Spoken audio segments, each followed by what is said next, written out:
pre, kung buntis to pre. Ganda ng katawan na to pre. Talaga Jay. Iputok mo kasi sa labas. Putok sa labas, utang, ina pinaghirapan mo yun, tapos putok mo sa ano, katanga. Meron din kayo ran yun. Grabe Ba't din. sa labas lang? Isang buwan niya sa akin nag-spray, puro sa loob pre. Kayudin ko ng kayo, utang ina mo ka. Yung unang punta ko dun sa kanila, unang punta ko sa kanila eh. Unang ano ko doon tira sa kanila. Iisang bahay lang ginatiran baga namin pre. Hindi siya ginapaari sa ng tito niya pre. Tito niya yung may-ari ng gas station, RL. Gas station. Di ano eh.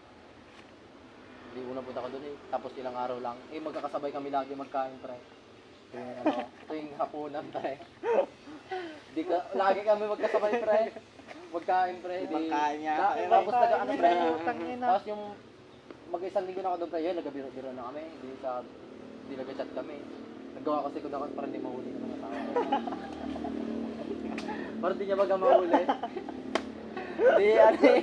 Tangina, di sabi niya gano'n no, yung madaling araw. No, kasama ko yung matagal niya ng ginaligawan niya. Hindi niya makuha-kuha baga bro. Si Gio, pre na to Laylay, kilala mo?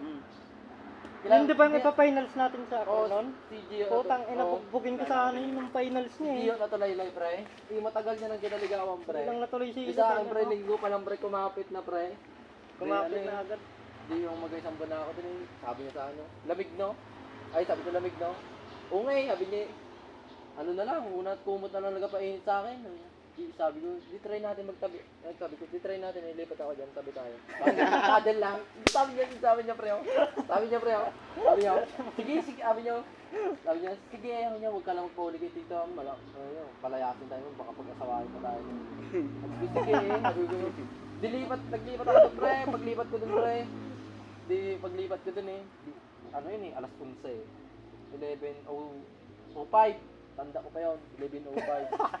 Tinandaan yung ura. Tapos pre, sabi sa akin basta mga alas 3:30, mga 8:25, ay 3:25 ako na maglipat na. Kada 3:25, lipat ako sa 325. Oo, nagabalik ako doon sa may igaad ko.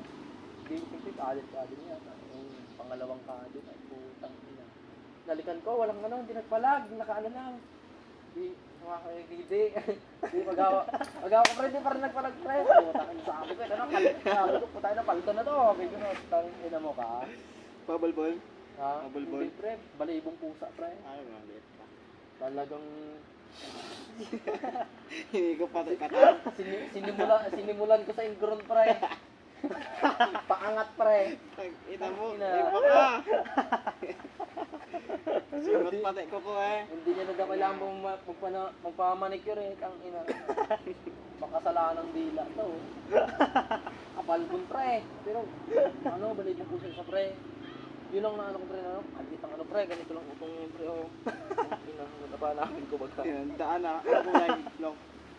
Maano yung pre, mga pink-pink na medyo mabrown yung sa may gilid pre. So yun pre. Ayan yun, utong niya. Yan yun. Aliit. Tang ina. Ay, tang ina isang sabi ko, ano to? Sabi ko, putang ina. Virgin to, sabi yan. Sabay iputok ko ng iputok sa laba, yung magdalawang buwan na ako doon. Sabi nga, di na daw siguro. Sabi ko, boss, sabi ko yun. Mag-uwi na ako, boss. Dapat lang, sabi niya. Sabi ng tito niya eh. Nakakaramdam na ako, sabi niya. Sabi ko, boss, sabi ko, mag-uwi muna ako, boss. Sabi ko, kay, ano, sabi ko, kasi sige bukay yung palay namin. Dapat lang, sabi ko, sige, boss, sabi ko, balik na ako. Boss, sa ahod ko, ayaw niya. Isang ahod ko. Ano, 1 month. Dito. Dinagkat sa akin. Sa akin, ginagamit ko pa rin akong pen. Yung ano matagal-tagal ang ginawa ko, yung deactivate ko tapos gina-stock na ako doon sa may account ko na ano. Ginagata ka ng asawa ko, bakit wala yung gina-stock mo? Buntis na daw, sabi niya. Buntis na nga, gina-stock mo pa, sabi niya. Gusto mo dyan ay? Sabi niya sa akin, hindi niya alam baka ako yung amo na yun. Tingnan mo ngayon yung ano niya, yung future niya, puro bulaklak. Puro panganay pangatlong panganay na yan Yung kay Rusin, malaki na. Gago! May gago naka-video re. Ay, tara, ano to? Picture tayo. Picture.